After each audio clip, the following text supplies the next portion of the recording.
नमस्कार दोस्तों, आज की कक्षा में आप सभी का स्वागत है। हम सत्र 6 प्रश्न पत्र 13 का अध्ययन कर रहे हैं, साहित्य शास्त्र और हिंदी आलोचना। इसके अंतर्गत हम काव्य भेदों का अध्ययन कर रहे हैं। इसके पहले हमने महाकाव्य काव्य का स्वरूप तथा उसके भारतीय तत्वों का अध्ययन किया है। आज हम काव्य का और एक भेद प्रगीत है जिसका अध्ययन करने जा रहे हैं। प्रगीत एक अत्यंत महत्वपूर्ण काव्य माना जाता है। प्रगीत का अर्थ है गीत या गान। प्रगीत को अंग्रेजी में लिरिक कहा जाता है। इसके साथ साथ गीत, गीति काव्य आदि नामों से भी हिंदी में जाना जाता है। प्रगीत में भावों की प्रधानता होती है। इसे मराठी में भावगीत भी कहा जाता है। गीति काव्य में कवि अपने व्यक्तिगत सुख दुख की तीव्रतम अनुभूति को व्यक्त करने के लिए संगीत प्रधान कोमल शब्दावली को चुनता है, जिसमें सरसता, कोमलता, मार्मिकता, रागात्मकता और वैयक्तिकता के गुण विद्यमान रहते हैं। गीति काव्य के कवि के हृदय का स्पंदन होता है, जिसमें वह प्रेम, कलह, वेदना, हर्ष, विषाद आदि का भी चित्रण करता है। तो इस प्रकार गीति काव्य भेदों के अंतर्गत एक महत्वपूर्ण काव्यधारा है। इसकी परिभाषा करते हुए महादेवी वर्मा ने कहा है कि सुख दुख की भावावेशमयी अवस्था विशेष को गिने चुने शब्दों में चित्रित कर देना ही गीत है। गणपति चंद्रगुप्त कहते हैं, गीति काव्य एक ऐसी लघु आकार एवं मुक्तक शैली में रचित रचना है जिसमें कवि निजी अनुभूतियों या किसी एक भावदशा का प्रकाशन संगीत या लयपूर्ण कोमल पदावली में करता है।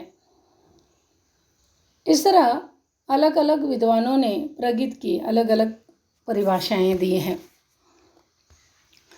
प्रगीत इस गीत काव्य के तत्वों के अंतर्गत महत्वपूर्ण तत्व है भाव तत्व। इसके साथ साथ संगीतात्मकता, वैयक्तिकता, संक्षिप्तता, प्रवाहमयी शैली, रागात्मक अन्विति, सहज अंतःप्रेरणा आदि प्रगीत के महत्वपूर्ण तत्व है। अतः प्रगीत भावना प्रधान और विचार प्रधान होते हैं, और भाव प्रधान गीतों में कवि के मानसिक उद्वेग की प्रधानता ज़्यादा होती है। विचार प्रधान गीतों में विचार की प्रधानता होती है। प्रगीत का वर्गीकरण वृत्ति, शैली, आकार आदि के आधार पर किया जाता है, जिनको हम भेद के नाम से जाने जाते हैं। प्रगीत के भेद या प्रगीत के प्रकार, जिसके अंतर्गत लगभग 9 से 10 भेद प्रगीत के माने जाते हैं। इसमें पहला है प्रेम गीत। प्रेम गीत प्रगीत काव्य का सबसे प्राचीन रूप है, जिसमें प्रेम के दोनों पक्षों का चित्रण रहता है, संयोग और वियोग। रामायण और मेघदूत में अनेक सुंदर गीत प्रेम गीत के अंतर्गत मिलते हैं। प्रेम गीतों का सृजन करने वालों में विद्यापति, सूरदास, घनानंद, रसखान, आलम आदि बहुत प्रसिद्ध रचनाकार हैं। इसके साथ साथ आधुनिक युग में प्रसाद पंत, निराला, हरिवंश राय बच्चन आदि ने भी प्रेम गीत लिखे हैं। दूसरा भेद है व्यंग्य गीत। कवि या गीतकार अपनी खुली आंखों से समाज को देखता है। वह समाज की खटकने वाली बात पर, विसंगति पर मीठी चुटकी लेता है, अर्थात व्यंग्य के माध्यम से वह सामाजिक विषमताओं पर प्रहार करता है, जिसे व्यंग्य गीत कहा जाता है। तीसरा भेद है शोक गीत। शोक गीत को अंग्रेजी में एलिजी कहा जाता है। हिंदी में इसका सूत्रपात अंग्रेजी साहित्य के प्रभाव से हुआ है। शोक गीत में करुण रस की प्रधानता होती है। इसी प्रधानता को देखकर कुछ विद्वान इसे करुण गीत नाम से भी संबोधित करते हैं। शोक गीत के विषय में वैयक्तिक प्रेम, विरह, निराशा, मानसिक शोक, द्वेष, जाति का विनाश आदि हो सकते हैं। शोक गीत के उदाहरण का अगर एक महत्वपूर्ण गीत है वह है महाप्राण निराला की सरोज स्मृति कविता, जिसको शोक गीत कहा जाता है। महाप्राण निराला की एकमात्र पुत्री सरोज की मृत्यु पर उन्होंने यह शोक गीत लिखा है, जो हिंदी साहित्य का एक अनूठा उदाहरण है। अगला भेद है आख्यान गीति। आख्यान गीति में किसी वीर योद्धा की वीरता का गुणगान होता है। इसे वीर गीत नाम से भी पहचाना जाता है। इसके अंतर्गत प्रवाहमयता होती है, गीति की स्वच्छंदता होती है। इस प्रकार के गीतों में कथा और संगीत का मिश्रण भी होता है। आख्यान गीति में साहित्यिकता, नाट्यमयता, स्वाभाविकता भी होती है। अगला भेद है संबोधन गीत।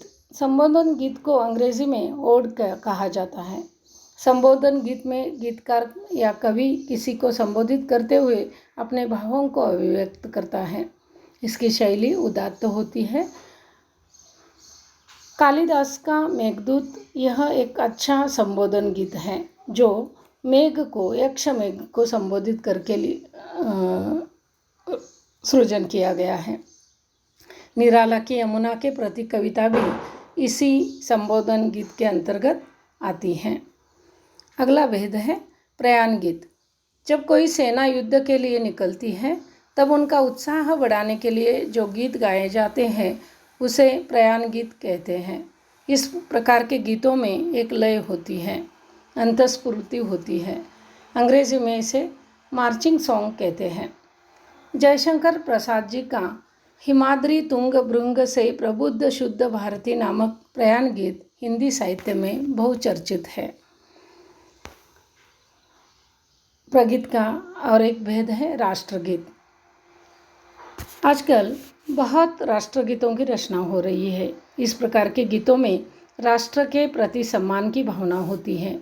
इन गीतों में सांस्कृतिक महिमा का वर्णन भी होता है।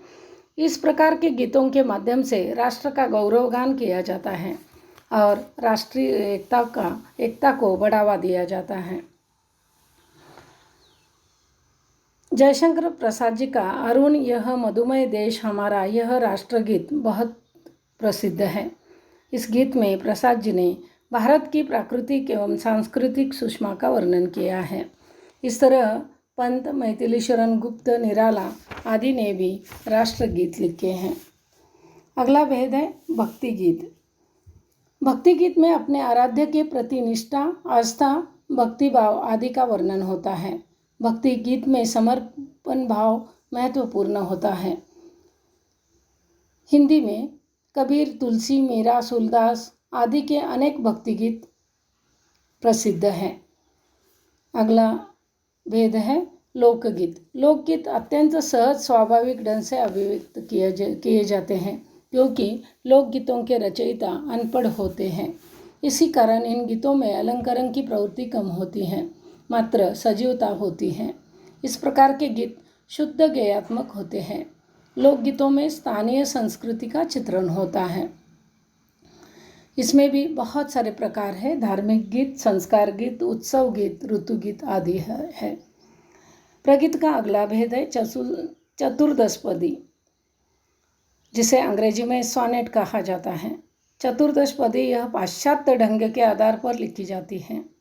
इसमें विशिष्ट नियमों के अनुसार यह चतुर्दशपदी लिखी जाती है। इसमें 14 पंक्तियाँ होती हैं। चतुर्दशपदी में विचार तत्व की प्रधानता होती है। इस प्रकार के गीतों में भावना विस्तार के लिए कोई स्थान नहीं होता। प्रगीत का अगला भेद है उपालंब गीत। किसी अनुचित या अनिष्ट व्यवहार के कारण की जाने वाली शिकायत, इस प्रकार के गीत प्रिय की निष्ठुरता के स्मरण से उत्पन्न होते हैं। इसमें प्रिय का उपेक्षा भाव हृदय को संतप्त कर देता है तभी कोमल उलाहनों से युक्त गीत की सर्जना की जाती है, जिसे उपालंब गीत कहा जाता है। उपालंब काव्य का उदाहरण सूरदास का भ्रमर गीत है, जो बहुत ही सुंदर उपालंब गीत माना जाता है। प्रगीत का अगला भेद है नृत्य गीत। नृत्य करते करते गाने के लिए लिखे जाने वाले गीतों को नृत्य गीत कहलाया जाता है। उसके बाद अंतिम जो भेद है वह है गीति नाट्य। नाटकीय प्रणाली पर आधारित गीति नाट्य होते हैं। इसमें कवि अपने अनुभूतियों और भावनाओं की अभिव्यक्ति विभिन्न पात्रों द्वारा करवाता है। इसमें गीति काव्य और नाटक की विशेषताएं होती हैं। जयशंकर प्रसाद का करुणालय, निराला का पंचवटी प्रसंग, भगवती चरण वर्मा का तारा उत्कृष्ट गीति नाट्य है। इस प्रकार हम प्रगीत का स्वरूप तथा प्रगीत के भेदों पर आज चर्चा की है। धन्यवाद।